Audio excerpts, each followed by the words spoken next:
Hi parents, welcome back to Maya का motherhood. और इस वीडियो में हम बात करने वाले हैं बेबी के फ्लैट हेड के बारे में।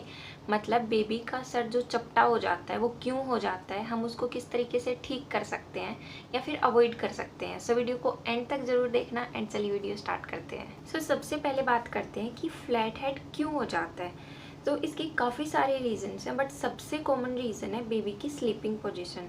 स्टार्टिंग में बच्चा बहुत ज़्यादा सोता है, लाइक 18 घंटे वो सो रहा होता है, और क्योंकि वो खुद से मूव नहीं कर पाता तो इसकी वजह से वो एक ही पोजीशन में सो रहा होता है, जिसकी वजह से सिर के किसी एक पर्टिकुलर एरिया पे प्रेशर पड़ने की वजह से वहाँ पे फ्लैट हेड डेवलप हो जाता है। क्योंकि अभी उसकी सिर की जो बोन्स हैं वो स्पंजी बोन्स हैं, वो जुड़ी हुई नहीं है, तो वहाँ पे प्रेशर पड़ने की वजह से फ्लैट हेड डेवलप हो जाता है।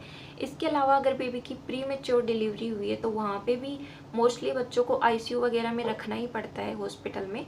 तो ऐसे में भी ज़्यादा टाइम तक सोए हुए रहने की वजह से उनमें वो फ्लैट हेड की प्रॉब्लम डेवलप हो जाती है। ये सबसे कॉमन रीज़न है जिसकी वजह से फ्लैट हेड डेवलप होता है। इसके अलावा कभी कभी नॉर्मल डिलीवरी में वैक्यूम को यूज़ किया जाता है। जब वैक्यूम का प्रेशर बेबी के सिर पे पड़ता है तो उसकी वजह से भी फ्लैट हेड डेवलप हो जाता है। या फिर अगर मदर ट्विन्स या ट्रिपलेट्स कैरी कर रही है तो उसकी वजह से यूट्रस में बेबी को मूव करने के लिए जगह नहीं मिलती, तो इस रीज़न की वजह से भी काफ़ी बार फ्लैट हेड डेवलप हो जाता है। तो अब बात करते हैं कि आप इसको किस तरीके से ठीक कर सकते हो या फिर अवॉइड कर सकते हो। बहुत ईजी है, आपको बस छोटी छोटी चीज़ों का ध्यान रखना है। जैसे बच्चा सो रहा है तो आपको थोड़ी थोड़ी देर में उसके जो हेड की पोजीशन है उसको चेंज करते रहना है, ताकि उसके सिर के किसी एक एरिया पे ज़्यादा प्रेशर ना पड़े। इसके अलावा आप मस्टर्ड पिलो यूज़ कर सकते हो, बहुत कंफर्टेबल होता है बच्चों के लिए। कुछ नहीं करना होता, बस हमारा जो नॉर्मल पिलो होता है वैसा ही पिलो होता है, साइज उसकी छोटी होती है, उसमें कॉटन की जगह पे मस्टर्ड सीड्स डाले हुए होते हैं।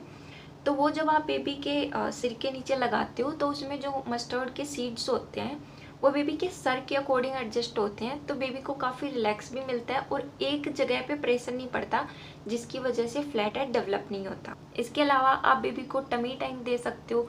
टमी टाइम के अपने आप में तो बहुत सारे फ़ायदे हैं ही, प्लस ये फ्लैट हेड को भी डेवलप होने से रोकता है। तो जब भी बच्चा जग रहा है आप उसे पेट के बल लेटा दीजिए, इससे वो अपना सिर कंट्रोल करना भी सीखता है, प्लस उसकी हाथ की और उसकी पीठ की जो मसल्स हैं वो भी इससे स्ट्रॉन्ग होती हैं।